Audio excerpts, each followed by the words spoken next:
Hello, everyone. Welcome to the Ice Cold Takes podcast. I'm your host, Joey DeMeglio, and as the Rangers have lost 7 of their last 9 games, I am joined by Corey Sznajder of all 3 zones to take a look at some of their underlying numbers this season.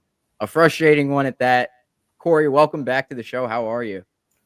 I'm doing pretty well. Thanks for having me back on. Feel like I'm always on here when the Rangers are kind of in a slump, so I always gotta feel bad. Actually, that's pretty accurate. I remember last year the Rangers were in the middle of a funk, and I brought you on. We were looking at like Savannah stats, and some of the people in the comments were just like shielding their eyes at how red it was, like maroon on your page, like how bad those stats were.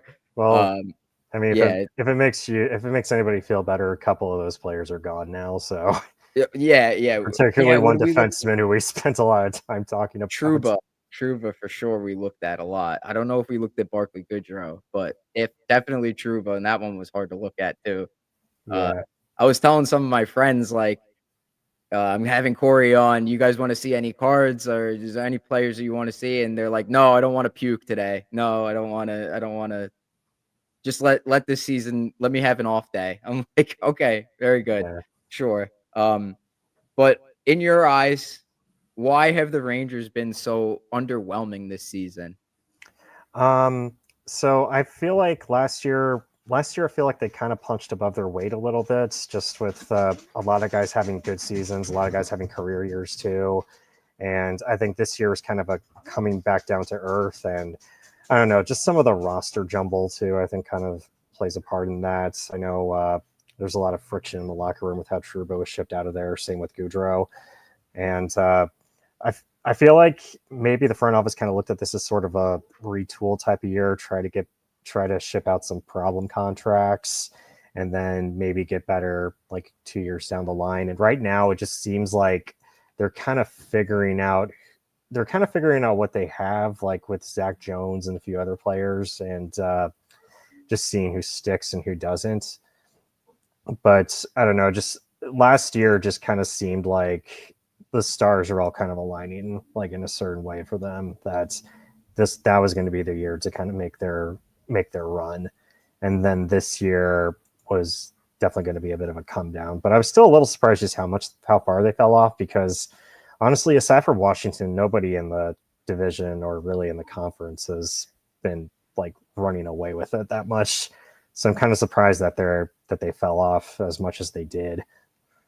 Yeah, that was a bit of a shock. Like I think every Ranger fan predicted them to be a playoff team at the very least, like top of the division, maybe not President's Trophy, but And definitely a playoff team. So that's like pretty surprising that they're like teetering on a lottery team. yeah, they're kind of hovering. I don't know. In the East, that wild card picture is basically that. It's like you're either like 4 points out of a wild card, or you're like close to being in the lottery. Yeah. So I don't know. It's kind of tough to figure out in that mix. And even Yeah. then, I think what was it like right after the trade deadline? They went on a bit of a winning streak, and now they're kind of back in a ditch again.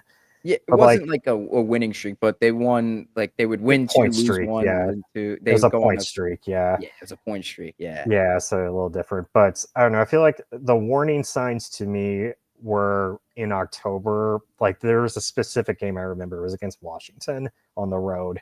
And I think the Rangers got off to a good start in October. Then they played Washington on the road, and they just got the doors like blasted right Mhm. off of them.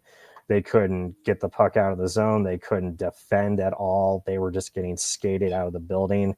And like when I saw that, I was like, oh boy, they got to fix this, or it's gonna start to get ugly quick. Yeah. And they didn't fix it. That was one of their, many off performances this season. Yeah, that I almost completely forgot about because of how bad the stretch from November to December was. Yeah, you're right. The Rangers got off to like a 6-0-1 start, and they looked very solid. And then I think it was around the time Lindgren came back in the lineup, just the defense utterly disappeared, like just completely collapsed in front of Shesterkin or Quick, whoever was playing goal. Yeah, and I feel like there's kind of a domino effect with some of these players falling off, because I don't know. It was always kind of a top heavy team where if one piece starts to fall off, then like the whole Jenga pile starts to dismantle, Yeah. and Lindgren is kind of one of those pieces. It was right after he got traded. I posted his player cards from the last 3 years to kind of show what was happening. Basically, I said this is what happens like when a defenseman plays 20 minutes a night and eats 300 pucks a year, and he went from being kind of a he was like a solid player in his own zone with not necessarily moving the puck out, but kind of taking hits to get the puck to Fox and just kind Mhm. of playing very conservative and kind of helping other guys get the puck out. And he just couldn't do that this year at all. And that has an effect on Fox too, because that means he's got to do more work with chasing pucks down, taking more hits, and then that has an effect on him. And something I might get into later is Fox has had a very strange season, like by my stats, the Yeah. stats that I track, and I think that's kind of had a trickle down effect with how the rest of the team plays. That would make sense because he is one of the Rangers' best players. I'm interested to see what that looks like. But before we get into that, I remember years ago, there was always a discussion about how the Rangers were built, and many in the analytics community called them out for having subpar 5-on-5 play, the Rangers, that is. But the Rangers responded by reaching the conference finals in 2 of the past 3 years. So I'm wondering, do you think we're seeing those criticisms catching up to them now? Yes and no, because what was so good about them the last like 2 or 3 years is their counterattack game. So they do get caved in a lot, but the shots they do get are usually very quick. It's very quick strike offense, and they're very high quality shots, very tough to stop. It's just hard to bank on those happening year after year, especially when the other teams know that's what your strategy is. That you're a team that plays off the counterattack, so we'll just play a little more conservative in the offensive zone, not let you get turnovers. And they definitely they definitely rode their goaltending, obviously too, because like if you're playing such a heavy counterattack game, you're going to give up a lot of shots, you're going to give up a lot of zone time, and you have to trust your goaltending from there. And it has but it's also kind of why their seasons kind of go up and down too. Like last year, they hit a bit of a trench, like in January when I was Yeah. last on here, Yep. and they kind of worked their way out of it. But this is the first time they've really hit this much of a sag, because 2 years ago, I think they weren't like a dominant runaway team. They're still in the playoffs pretty comfortably.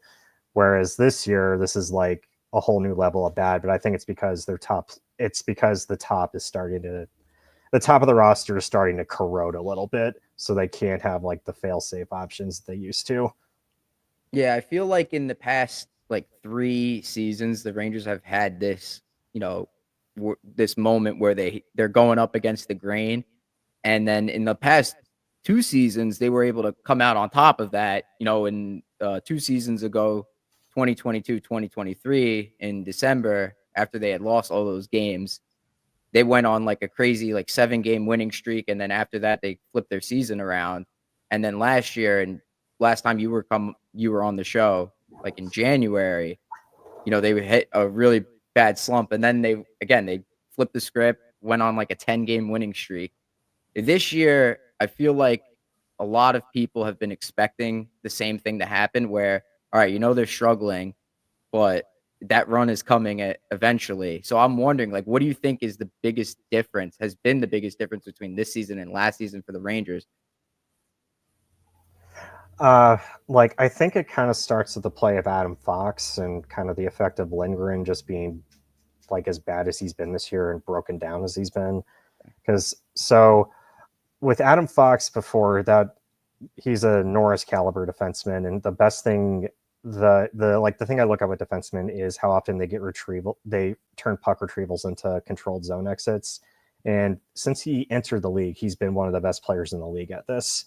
This year this year he's below average at that, which all of his other like all of his other metrics are pretty normal in line with like his career, but this season, like as far as getting the puck out of the zone, he's struggled with that. So that means they can't counterattack as quick as they usually do. It means they can't put you're not putting 2-3 passes together out of the zone to get those quick strike chances.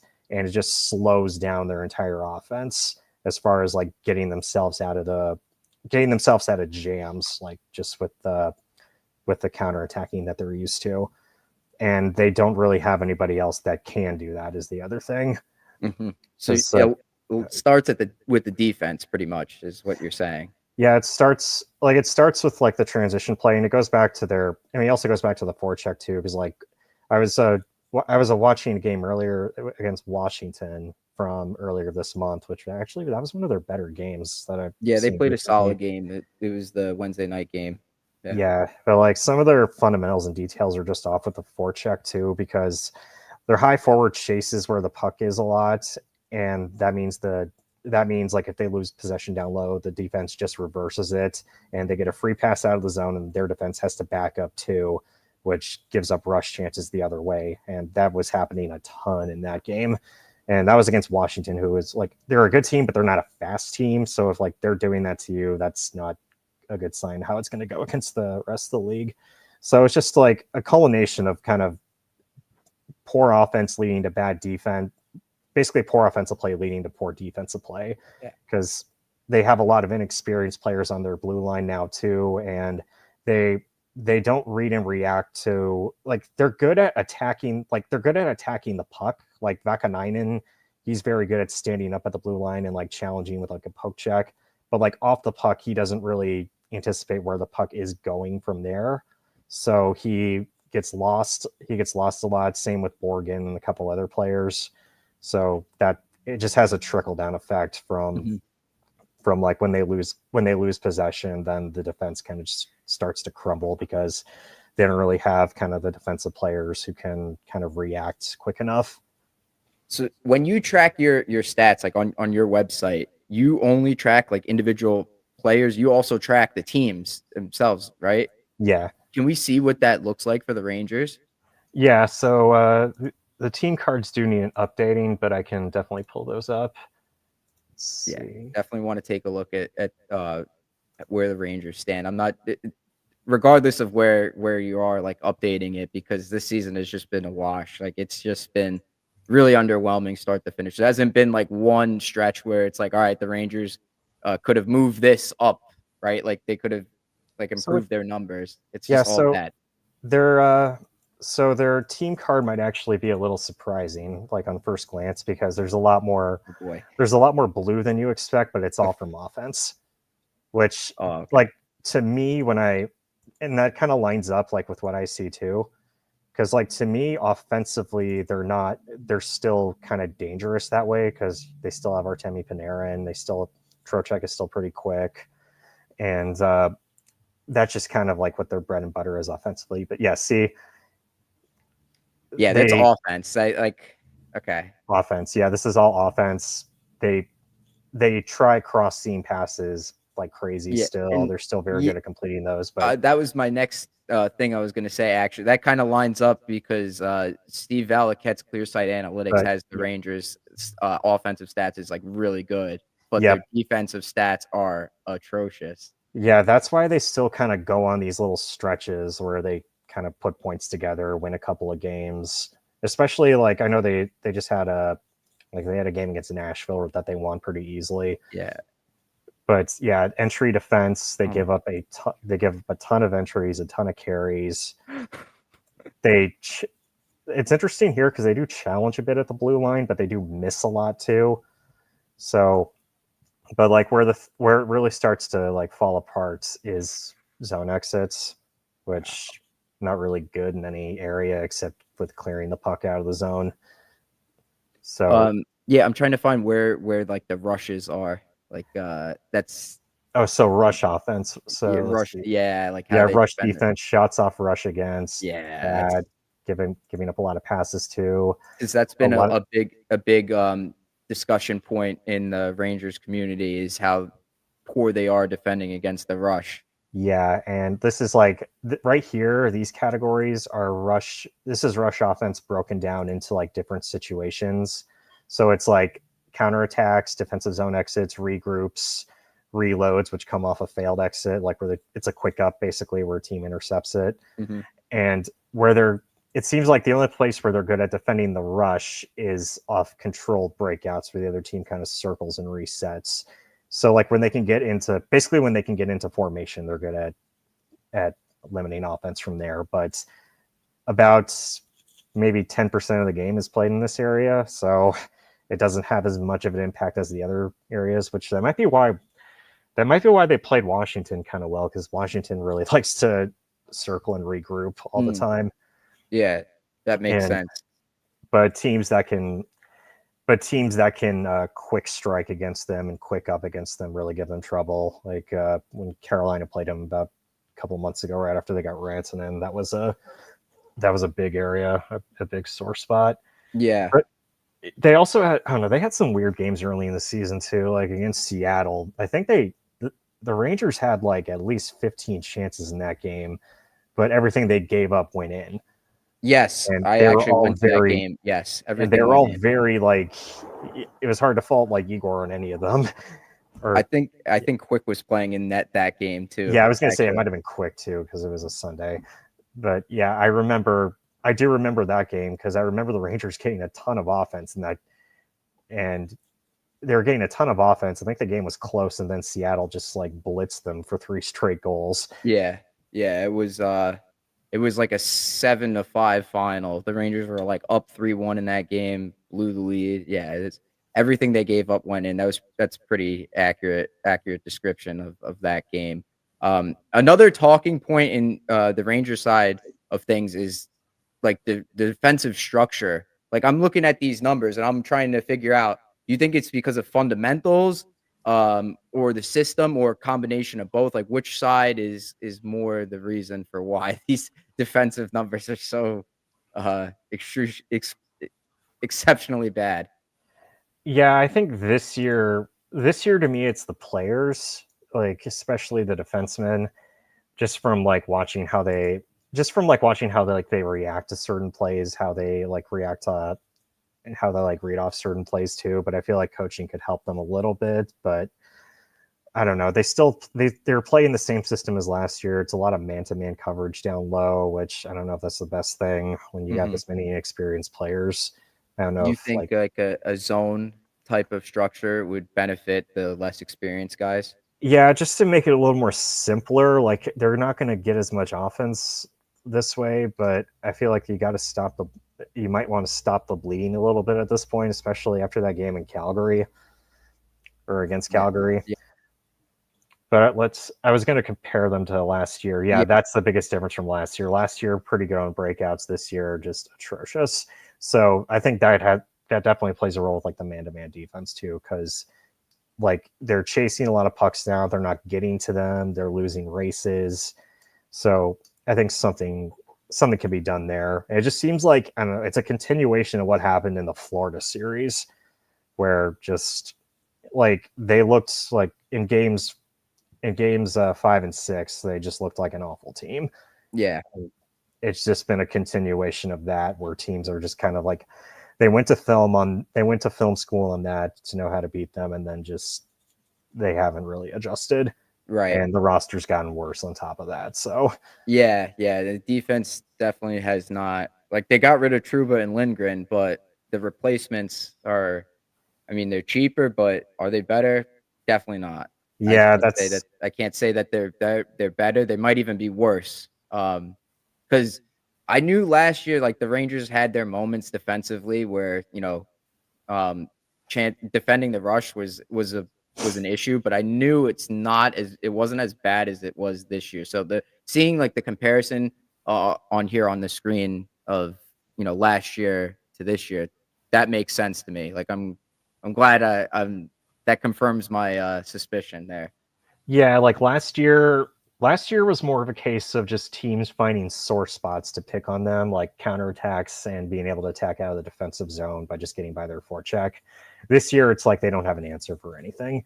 hmm So it's So basically just doing the same thing over and over. They haven't changed anything. yeah, which I mean, yeah, you can go back to coaching for that, but I don't know with this roster. But even like last year in the playoffs, because like I don't know, like Truba's a veteran defenseman. He was playing like a seventh defenseman Like he Come just on, you could be a little bit more, you could be more harsh than that. You'd be like yeah, I don't baseball know. It was defense. just like I haven't seen that was like the most like I've seen a defenseman in quicksand, like in a really well, actually no, because like Darnell Nurse kind of had a similar series I last was, year. yeah, yeah, he was But pretty bad. there was a lot of that going on in the playoffs though, where just some very, very high dollar defensemen were just looking terrible. But Yeah, that's kind of what the playoffs are too. But there were glaring issues with Truba before too. But it just seemed like everything was getting worse, and they just kind of kept feeding him ice time and hoping he would play out of it. yeah. Which yeah, I like that theory that you said that ever since that Panthers series, it's basically like other teams have figured the Rangers out. Aside from like the first 6, 7 games of the season, it's just been a nightmare defensively. Like I haven't seen defenses bad. I would even say like the years the Rangers started their rebuild, like 17, 18, 18, 19 was better, and they had worse players. They had worse personnel. This is just really bad. Um, yeah, they don't the stretch from like at the end of December, like that last game, I don't know if you saw it, if it's part of this even, is the game against the Devils in New Jersey. It was like right before the roster freeze. That game was like the worst defense I've ever seen. That one was horrible. And then like ever since then, it hasn't been like I'll give them a little bit of credit and say it hasn't been that bad, but it's just been it hasn't been good. It's hard to have faith that the Rangers could even make a playoff spot when the defensive numbers are that bad. I mean, I don't think the offense could save them. yeah. This is like I know like their XG numbers have always kind of been pretty bad, but like when with like the all three zones data, there's always like areas you can point to show like why they can overcome them a little bit, But this year it's been like the complete opposite. Mhm. The So yeah, but just just with how much they're giving up like off the rush and how many rushes they're giving up per game too, because like the rush is only typically it's like about 45% of the game. That's where like the shots come from, about 45% per game. With the Rangers, it's like 60% of the game is played in transition, and it's all coming at them. yeah, So yeah, I was just gonna ask like which direction. yeah, 60% and it's and mostly they're going at them. and That's they're not a just kind winning of formula. hoping Panarin creates magic like when he gets the puck, and it has been happening as often this year as it usually does. Because like when Carolina played him in the postseason, I always say we got Panarin because it's like the second it's like he does not need like that much time to really like put Carolina in a hole. But this year, this year has been happening as much. That's some high praise from you because in the playoffs he tends to, kind of disappear. But he did have an overtime goal against It's the well, yeah, it's against Carolina. I feel like that's separate from the rest of. yeah. But actually, yeah, it was Kreider and Zibanejad more last year. Yeah, yeah. Other cards that I wanted to take a look at, Alexis Lafreniere. Do you have that one? Because Yeah, that's been a big one. Since he signed his extension, he's just not been the same player. I think he only has like 20 something points and I think almost 50 games since he signed that extension. After he started off really strong, and then he signed the extension. All of a sudden, everything flips. Like he stopped back checking. He's terrible in his own zone, and he's definitely not creating as much in the offensive zone. So I'm interested to see what that looks like. I'm not sure like if you could compare from like the beginning of the season till now, or from when he signed his contract till oh, now. there we go. Let's see. Let's see here. Lexi Lafreniere. There he is. Okay, yeah, crazy. So So not as bad as I thought it would be. yeah, he's just kind of falling into the same trap as a lot of the other players with not getting pucks out, which not great if you're a winger. But I feel like this is a step back from where he was last season, because last season he had top line level stats across the board. Yeah, The a lot Blues better at got bluer. yeah, a lot better at creating chances, a lot better at setting up chances too. And I feel like anybody that's on Panarin's line is always going to have a pretty high baseline with this, just because that they create so much offense, and Lafreniere, his role is kind of, your role gets easier when you're playing in that spot, like especially if you're an all offense guy. So, like to me, he's been fine, but I feel like the expectations with him are always a lot higher just because of where he's drafted. Yeah, he was a first overall pick. Yeah, I tend to agree with that too. Is because the entire team has just been took a huge step back. Like Trocheck's definitely not as good as he was last year. Panarin took a step back. Kreider, same deal. So much of the guys that carry the weight have been underwhelming this year. And Yeah, how many points did he have last year? Lafreniere, Yeah, 57, I think. 57, 58, something like that. He yeah, doesn't have that. He has the same amount Kako has since he joined Seattle. Seattle. Yeah, and he's had a nice he's fit in there pretty well. Yeah, He's been like an all assist guy too from the games I've watched there. yeah. But Well, I mean, better than whatever he was with the Rangers. it's just been interesting, like to kind of see him have like a. It's been interesting to see him kind of have like a role there, Yeah, yeah. That was always the biggest thing with these guys like Lafreniere, Kako, Hedel is where you play them. If you have Panarin scoring 100 points, if you have Kreider scoring 50 goals, Zibanejad scoring 40 goals, like where do you play them? And the Rangers never carved out enough of a role for them. They did for Lafreniere, and it looked like it was like he would be the one guy that they drafted that would pan out. But I mean, these numbers aren't that bad. No, It's just but the failed exits. I You're will saying say, like that has like something to do with like the momentum. Like you can't get the puck out. You can't, set up in the offensive zone, stuff like that. yeah, I feel like plays like this probably have. I don't necessarily think they have more of an impact, but plays like that stick with you more, especially when you're if you're in your own zone a lot, like the Rangers are. And that line kind of plays more of like, we'll give up 2 shots, but the one we'll get is going to be higher quality than the 2 we give up.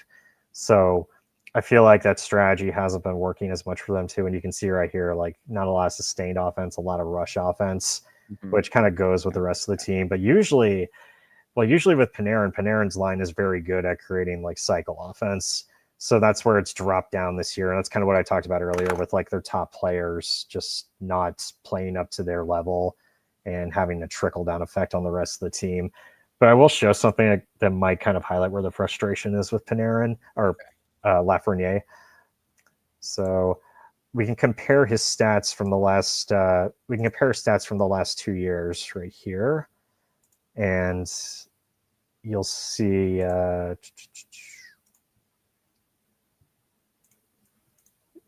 Yep, right here. So this compares his stats from the last 3 seasons, and this looks at rush offense, specifically entries leading to scoring chances. This is last year right here, and this is this season. So it's a step above where he was a couple of years ago, but it's a step back from where he was last season. So I can see where frustration is because you expect a player to kind of get better every season when they're that young, but doesn't always work like that, and sometimes you hit sags. Sometimes, like last year, might have been like I mentioned, stars aligning kind of thing.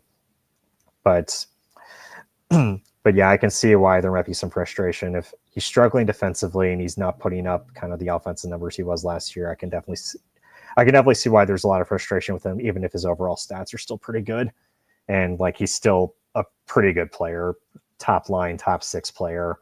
But I guess another frustration point might be if he's just a complementary piece rather than somebody that can kind of carry his own weight, Yeah. because a lot of this seems to be driven by how Artemi Panarin goes. And I don't know how long I don't know if he's been off Panarin's line for that much this year, but I would like to see like what happens like if Panarin is out for say like 10 games and you have Lafreniere kind of carrying the mail. Like I like to see what happens there. So see if like how he does. I think right now, Oh no, they just went back to it. They were playing like Lafreniere with JT Miller and Zibanejad, but now they just went back to Panarin, Trocheck, Lafreniere, the line from last year. That line had a lot of success. That line, I think that's another reason for why the Rangers have taken a step back, because that line hasn't been as effective. But then again, it goes all back. I think it all goes back to what you were saying about the defense and the exits, the failed exits. Uh, Right. Especially like with so much of their offense coming off the rush, because like if you're not creating sustained offense if you're not creating any cycle or forecheck offense, that means you're a lot more dependent on what your defense does to get your chances. mhm. So I don't know. I always kind of feel like with the Rangers, there's like a heliocentric effect with Fox and Panarin. They go as far as they do, and it has a trickle down effect on the rest of the lineup, because then once their shift is done and they don't do anything with it, that means the next shift is in the defensive zone with a reload coming right back at them. They're playing uphill the rest of the game, and it just kind of has a large trickle down effect from there. And that's just kind of like my 2 cents on it. Yeah, that's an interesting way to look at it. I like that. It's kind of like yeah, a trickle down effect is a good way to. It's a perfect way to describe that, actually.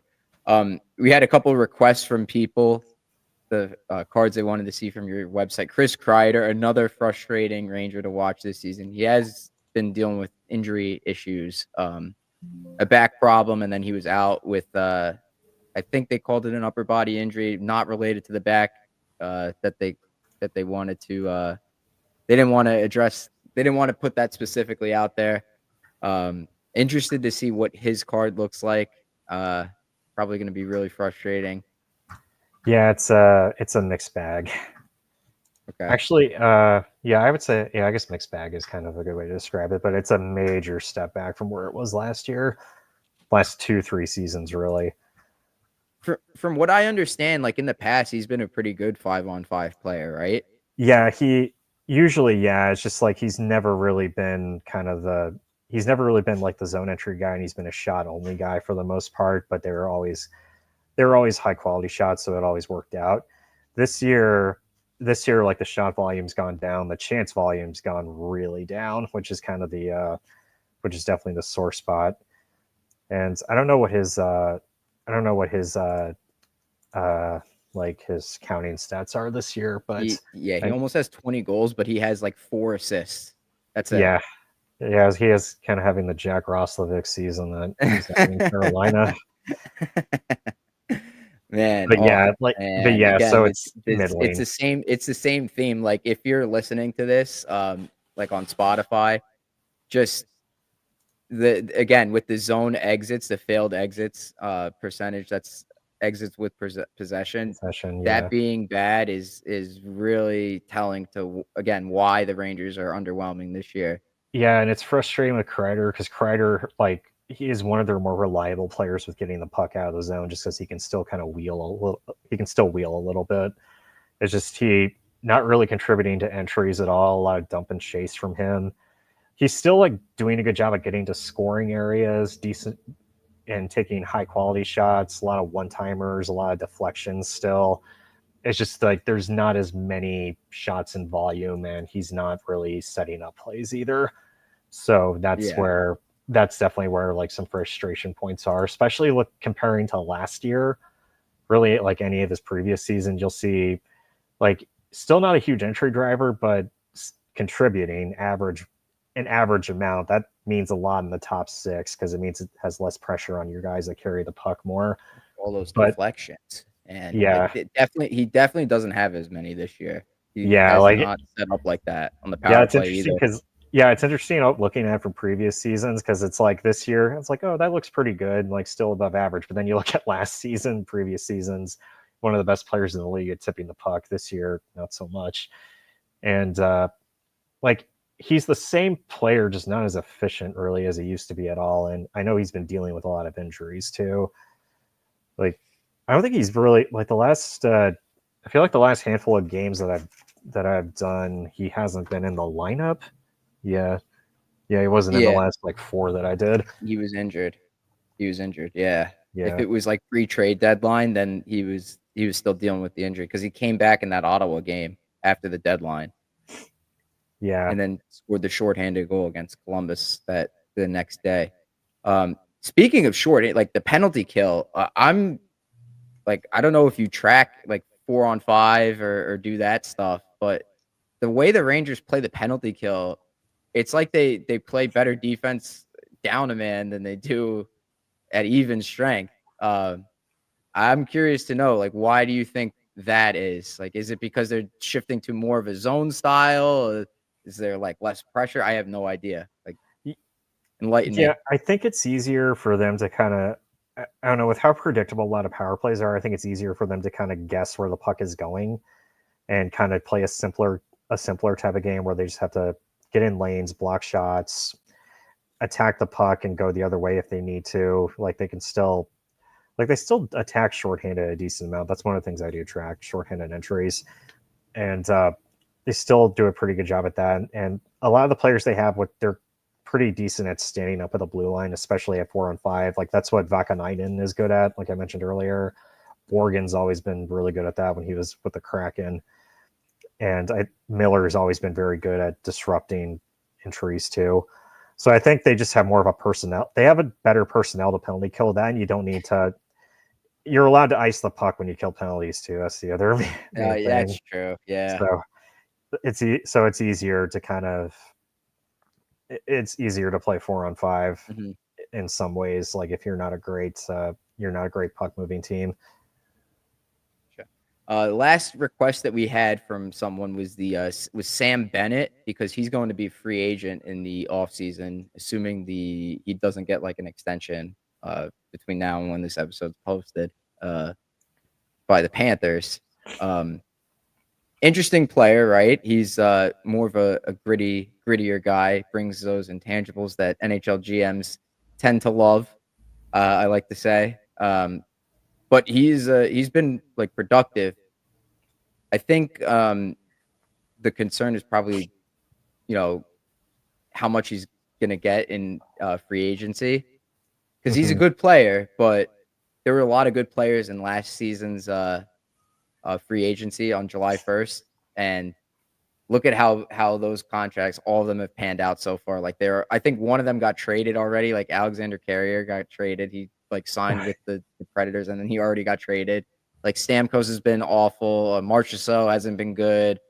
Brady Shea, basically Nashville's entire team has been very underwhelming. So curious to see if GMs will fall into the same trap this offseason. Probably won't be as many guys available. Definitely not of the quality that was available last season, but Yeah, I know the NHL goalie GMs market. tend to overpay for guys like that. Yeah, I know the goalie market is going to be atrocious. Like I think Freddie Anderson's the only starter available. Yeah. But yeah, Sam Bennett. So like the all three zone stats ever since Bennett got to Florida, they love Sam Bennett because Yeah. he's fast, he's strong, and he loves having the puck. So he's always had very good numbers just because he's a really good offense and very good at gaining the line. And he creates a ton of offense and volume. And he went to a Florida team that has just kind of thrived at doing that since he got there. Like that was the year where Florida's offense started to really get juiced up. And he's been good to great every season since he got there in the data that I track. You have it here. Yeah, Okay. I've Got been it. kind of Got it. toggling through the seasons. That's last year. This is this year. So like Oof. Wow. overall offense above average to good pretty much every year. Entries are where his like elite stats are though. So like in And the defensive zone though, he's not great at playing that center role is like the only thing I would kind of criticize him for. he's more of like you would probably ideally wing would be better for him, right? Yeah, it's just kind of the trade-off of how many puck touches you think he'll get, because he likes having the puck. He really likes going end to end with the puck, and he really likes kind of being the guy to lug it out of the defensive zone and go 200 feet. It's just that he's not always the best at retrieving pucks off the wall, just because like I don't know, he engages the contact a lot and kind of forgets the puck's there sometimes, or he doesn't like making the first pass out of the zone. He likes to skate it out instead. and that leads to turnovers. But the trade off on offense is it's almost worth it, I would say, just because of how elite he is, just how elite he is at setting up quick strike offense and kind of leading it that way. Mm-hmm. So the danger spot with him obviously is his age and just the way he plays, because he's going to get a ton of money just from being Sam Bennett. Yeah. And I mean, he's got a cup. He's gets into fights. He hits a lot, plays physical, and he has the counting stats to kind of back it up too. It's just like, what's this going to look like in year two or three, or even next year when he's outside of this really heavy insulated Florida offense? That's what the everything you just said about physicality, fighting, stuff like that, counting stats. That's the stuff that NHL GMs like they always obsess over, I feel like. And that's kind of the reason, in my opinion, that's why you'll see guys fall into bad contracts, like the Lucic contract, the Andrew Ladd contract, all the contracts that we had last season. Um, so I don't think something like that will happen with Sam Bennett, whoever goes after him. Like, this is a guy that I would have been interested in acquiring. It's just, how long are you going to be paying him for, and what are you going to be paying him? Because he's Yeah, 28, a physical guy. Usually, the physical guys the wear and tear in their body doesn't last that long, right? So you going long term is risky. it is. Yeah, it's risky, and it's, I don't know. I feel like I have kind of a warped perspective on this now, just from seeing Tom Wilson have a 30-goal season after 2 ACL surgeries, and I don't know, because that was looking like a disaster contract. I felt like last year in that playoff series against the Rangers, but now he comes back this year, and he comes back this year has a 30-goal season. It's kind of But hard to. I think it would have been hard to judge just that Rangers series, just because Washington was just. I mean, I don't think they were in the same class. Like, and I'm not trying to be like biased because I'm a Rangers guy, but totally. I just meant like watching Wilson in that series. Like yeah, physically, he looked like he was walking on stilts. yeah, But but yeah, I don't know. I feel like with this, it's how good do you think how how close you are to a cup, and how much do you think Sam Bennett is going to get you over the hump? I would say is like the yeah. dilemma, because looking like, I mean, not to bring Carolina into this again because I'm a fan, but Carolina kind of has a hole in the 2C spot, and a player like Sam Bennett is something that they're kind of missing up front. And their team, I would say, is in cup contention. They have a ton of cap space. Would they do this?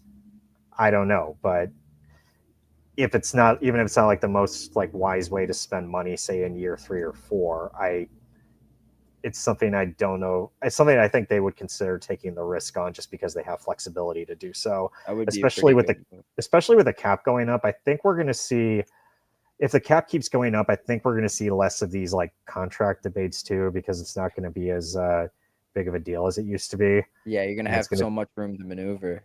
yeah, it's going to be more about just like, does this player fit what we want to do or not? Which personally, I like that a lot more, Oh because yeah, then once money I gets involved in it, it's like, oh boy. yeah. Listen, like I am in full agreement with you. Like, I'm done with this nickel and diming crap. Like, where it's just like, all right, can we fit this guy? Like, what if we retain some salary, or buy out this contract? Like, that has been like trading a player just because you don't have enough cap space. Like, you can pay him, but you just don't have enough space. Like, I hate that idea. So Yeah, having the cap go up is definitely going to open up some more possibilities for sure. yeah, Um, but yeah, like going back to Bennett, like the physicality and stuff I say is like kind of icing on the cake with him, because this is a very good offensive player. This is a top 6 player, high end 2 lines, second line center at the very least. So I would say he's going to get paid a lot, and I would say he's earned it based on what he's done the last few seasons. Like the big question, I guess the big question mark I have is how is he going to do outside of Florida? Like, and who yeah, is he going to go to? Because a lot of times these guys go to like a bad team. I feel like he would fit in really well with Carolina. Now that you bring up the point, like, if you're a cup contender, Like if you're maybe a piece or two away, like do you go and sign him? I would say stay clear away from this if you're the Rangers. Um, but yeah, Carolina definitely seems like a good place for Sam Bennett. Again, it Yeah, comes with the risk though. yeah, But like with the I like how Rangers. Eric Polsky is running things over there. He took the swing for Rantanen, and I mean it Yeah, didn't work out, but I mean at least he took the swing, unlike Chris Drury, who just sat on his hands and I, didn't trade I, for Jake Gensel. yeah, I would say like I'm definitely at the point where I just kind of trust what they're doing because like even if like it doesn't work out or I don't agree with it, I can kind of see like what the thought process was behind it, you know? Mhm. Because Gotcha. like with I mean with Gensel last year, they had a lot of flexibility with with their prospects. Like they didn't give up any of their best prospects to get him, Yeah, that or was for ridiculous how they did that. and they got rid of a problem contract in Michael Bunting. And with Rantanen, like I guess they saw it as Marty Necas. They had 2 runs left with him, and he's a guy that wanted to be traded in the offseason, but they kind of couldn't trade him because they couldn't sign Jake Gensel. And it was kind of like, what could have we had gotten for him over the summer versus what we got for Mikko Rantanen? Like, is it better? Is it worse? I'm not entirely sure, but they're risking a little bit. Well, they're risking a lot on this season. Nature's is having being a fluke, so that's like the major risk I would say because Nature's has never done anything like this before. Yeah. He's like, and even then, like in Carolina, he had 56 points in 40 something games when they traded him. In Yeah, Colorado, he's under a point agree. a game, which I feel like that kind of sort of backs up what their thoughts were. But it's just kind of like you needed a top line star player that potentially could be one, but he's also been here for a very long time and has only been this guy for half a season. Mhm. So I get it. Yeah. No, I think it was worth it for Carolina. Like I would have done it even if I knew that he wasn't gonna extend. What you got back for Rantanen once you traded him to the Stars, like I think that's a fair enough return. Fair Yeah, enough. like I was team keep Miko for the rest of the season as a cup rental, but apparently there are some I mean they got a good package for him back, honestly. Yeah. I don't know if this team is that close to a cup and apparently he was a distraction too because he didn't want to be there. So it's like if a guy doesn't want to be there and isn't going to like Yeah. if he doesn't want to be there and he's not going to be a good soldier about it, you get rid of him. That's the thing. That was a good move on their part. That's what I think. I know Yeah. he's a great player, but if he was bringing the team morale down, then I mean, it I didn't knew he help they could were get something. losing. They were in a losing streak when they got him. That was the other thing. Yeah, but I mean, getting the players that are going to be there at like the time when it matters the most, like that's what's most important. So like I mean, the losing you guys are firmly in the playoffs. I wouldn't be Yeah, worried about that. That's yeah. It's what happens in May is going to be the it's issue. the the Hurricanes seem to go on like a San Francisco Giants type of run. Like every other year they play the Rangers in the playoffs and they lose. So like this is the year where they don't play the Rangers and they're gonna make it to the conference finals. The question is, are they gonna win a game in the conference finals? Well, yeah, it depends. I mean, well, then I mean they got swept by Florida when Florida wasn't really a world beater yet.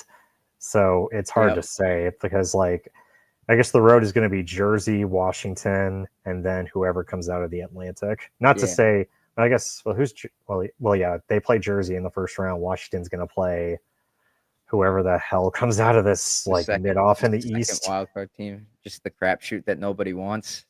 Well, I mean, the Islanders are almost in a playoff spot again. That's crazy that the Islanders are still in it even after they traded Brock Nelson. Yeah, well, like That's they got wild. shut out 4-0 by the Rangers like right before the deadline, didn't they? Yep, yep, yep. Yeah, and I think the Rangers played them twice, like right before the deadline. And they won both of those games or something like that. Yeah, it just seeing the Islanders in there is that was very surprising. Yeah, I mean, Um, this is kind of what they do, though. so we reached the final segment of the show, the ice cold take segment. So this week, the question is, who is your pick to win the Stanley Cup, Corey? Let's see. I'm trying to like map out what the matchups are. So I don't know if I trust Winnipeg yet. Like Winnipeg has to do something and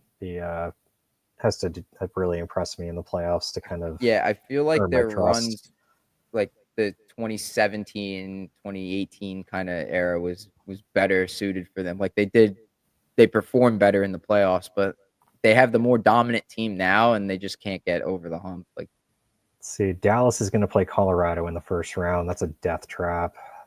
So the Oilers Kings. I do not. I don't know if the Oilers. Well, the Oilers made it to the final with Stuart Skinner last year, so I guess maybe. But I'm gonna say so. My preseason prediction was I think Dallas is the best team in the West, and they haven't really. That hasn't really played out. But I'm gonna say Dallas wins the cup this year. hmm, They I figure like this out. They figure this out. They go on a run, and I say they beat. I'm gonna say this is gonna be funny. Actually, I'm gonna say Dallas beats Toronto in the cup. that. That would be really funny. That would be like the ultimate like Leafs fan experience. Like all these years, you want to get out of the first round, you get out of the first round, you go all the way to the finals, but then you lose in the big game. It's like Buffalo Bills. Yep. I mean, that just happens to some teams. Like you have a great core for a while, but they never win. Happened to the Sharks. Yeah, they made one final though. I mean, wasn't it was yeah all those playoff runs, but they never got the job done. Yeah. Never sealed the deal. I'll say I'm gonna go with the Panthers to repeat. I just if having Marchand there and having a line of Kachuk, if that's how they're going with Kachuk, Bennett, and Marchand, Yeah, that's gonna be annoying as hell to play against in the playoffs. I don't know if they're yeah, healthy. I got recency bias with them, but Yeah, they might be able to. They just the games I've watched like since the deadline, they have not impressed me at all. But yeah, they got Ekblad out. Ekblad's out on a suspension. Kachuk's not right. there, so I guess maybe once they get healthy, they'll load up. That's But true. they got to play. I mean, I've really been impressed with Tampa this year, this especially lately. Jake But Gensel is amazing. yeah, He's having a really really good well, season. Hagel found money, 6.5 million a year. He's got 32 goals. Yeah, Hagel's has been unreal too. And yeah, when once they're in the playoffs, like Braden Point too, just becomes a completely different player. I feel like all the time, except for Yeah, like last year. Because I mean, it was just such a juggernaut last year too. Because there was Panthers Lightning first round, like that's crazy. yeah, but I don't know. I think Florida has a setback in the playoffs. I think Jones is going to take a little while to fit in there. That's right. That's right. Seth Jones. It's like I have not been really impressed with him. Like in the early viewings, there people kind of gave Florida the benefit of the doubt with bringing him in, but I think it's going to take a little bit for him to settle in there. I wouldn't be surprised if the Stars win. If they could finally Yeah, make it happen. They're like, I mean, you brought up Winnipeg, right? I'm not sold on Winnipeg until they could, win round, maybe 2 rounds I in the just playoffs. I just don't really trust them. But they have the most they them and Washington probably have the most well-rounded teams right now, the most Yeah, balanced teams. But I don't know. They have like the most like if their top line goes cold, they have like the most kind of backup options that can kind of help them yeah. weather the storm a little bit. But I think Dallas has that too. I think Colorado's a little too top heavy. Dallas's But defense looks, I think it was a little thin. oh yeah, it's not good. And Yeah. Heiskanen might be out round 1 too. Maybe I should. Okay, yeah. Well, this is supposed to be a hot take, so yeah. Yeah. Even without Heiskanen, I say they make a run. Oh, okay. Okay. I like that. Even without Heiskanen. Ice I cold don't. take. Yeah. I'm just going with like what I said in the preseason, being stubborn about Yeah. that and No, trying to talk myself that's into fine. it. That's fine. Yeah. Yeah, like Edmonton too, like if McDavid could get another lightning in a bottle type run, lead his team there. I kind of don't want to see Edmonton win because I want to see what he gets in free agency next offseason. Uh, I would love to see that. And Eichel too. Like I don't want to see Edmonton and I don't want to see Vegas winning the cup. now or in next season, because I just want to see those guys get to free agency and I want to see what happens. Yeah, like I mean, I want to see McDavid win a cup eventually, Yeah, but I agree. I agree. I want to see him win a cup eventually. it's I just just the want to see him hit free agency. I don't know, just the Oilers just seem to self-sabotage. They've just like kind of sabotaged like all of his best chances there. But I feel like last year might be like the closest they get because they had so many things go wrong and they still got within one game of winning. So Yeah. it's like if they did like two or three things better, they might have won last year. Yeah, it And was a close game too. I Game think 7. you don't get another chance like that. But I don't know. Well, Florida, they got their way back. They found their way back after last season. Yeah. So we'll If see. you're good enough. Yeah. I like some of the moves that, like Jake Wallman they added at the deadline Yeah, and that's Trent true. Frederick. Nice moves. I don't think is Evander Kane back? I don't know if he's back yet. He's practicing. Yeah, so he's I not even in I there yet. I wouldn't play him though, honestly. Yeah. He was not good like last season, Yeah. or especially in the playoffs, like taking penalties. 2 years ago when they played Vegas, I thought he was probably one of their worst players. And they replaced him with what? Jeff Skinner, pretty much. Yeah, Jeff Skinner, Victor Arvidsson, Yeah, Arvidsson. Podkolzin. Although Arvidsson's finally starting to score a little bit, Reclamation projects. but I mean, letting Dylan Holloway walk on an offer sheet was rough. Yeah. Because they had all that money tied up in like Matthias Janmark and Connor Brown. Yeah. And Yeah. that's like the perfect complementary guy that they could have had. That's why you don't tie up too much money in there to Yeah, those types of guys. That was one of Chris Drury's mistakes. The only difference is he was able to somehow get out from under those deals. Reeves and Goodrow and yeah, Patrick Nemeth yeah. somehow. That's what I was kind of looking at with the Rangers. Like they're kind of moving on from some past mistakes, trying to get better after this season. So I think they might be back next year. We'll see. Yeah, we'll see what happens. I think they still have to make a couple moves. 'Cause I know how they handled the whole Truba situation didn't really sit well with the Nah, team too. So it wasn't like good. when that happens, I mean, it's not easy. Like with Carolina, like the Ransonen thing, supposedly it did affect like the locker room and like team morale a little bit just from not knowing what they were going to do and kind of having a guy that didn't want to be there still be in the lineup every night. Yeah. So like I don't really know what was going on per se, but just looking at results and how they were playing, it's kind of like, okay, maybe something was going on here. Yeah. And then they made the change, and I Yeah, guess they've been playing. Have they been playing better since that? they've won 8 in a row.